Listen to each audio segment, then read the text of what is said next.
لیاقت باغ کا جلسہ کئی حوالوں سے منفرد تھا۔ جلسے میں ہزاروں لوگ تھے۔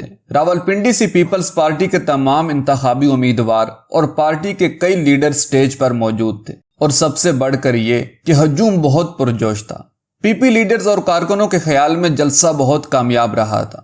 ان کا کہنا تھا کہ محترمہ بے نظیر بھٹو نے بڑی سخت اور پرجوش تقریر کی۔ اس وقت جاری انتخابی مہم میں یہ ان کی سب سے اچھی تقریر تھی۔ ان لیڈروں کی رائے میں محترمہ اس دن جوش و جذبے سے دمک رہی تھیں۔ جلسے کی تقریروں سے ہٹ کر محترمہ نے تمام امیدواروں کو سٹیج پر بلا کر یہ حلف لیا کہ وہ جیت کر صرف اور صرف عوام کی خدمت کریں گے اور اپنے رشتہ داروں اور عزیزوں کو نہیں نوازیں گے بلکہ کارکنوں کا خیال رکھیں گے۔ اس سے پہلے کسی اور جلسے میں محترمہ نے ایسا حلف کبھی نہیں لیا تھا۔ محترمہ نے سٹیج پر بیٹھے ہوئے پہلے مخدوم امین فہیم سے اور پھر نہید خان سے پوچھا کہ سامنے والے درختوں میں کوئی سیاہ چیز حرکت کر رہی ہے۔ جب دونوں نے کہا کہ ایسا کچھ نہیں تو انہوں نے کہا ہو سکتا ہے یہ میرا وہم ہو یا پھر میری نظر ٹھیک نہیں رہی۔ سٹیج پر ہی بیٹھے بیٹھے محترمہ نے فرزانہ راجہ کو بلا کر کہا کہ آپ آج کے جلسے کی کوریج کو دیکھ لینا۔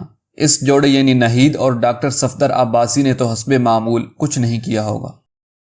دوستو، اگر آپ کو ہماری یہ ویڈیو پسند آئی تو اس کو لائک، شیئر اور اس طرح کی مزید انفارمیٹیو ویڈیوز دیکھنے کے لیے ہمارا چینل سبسکرائب کر دیں۔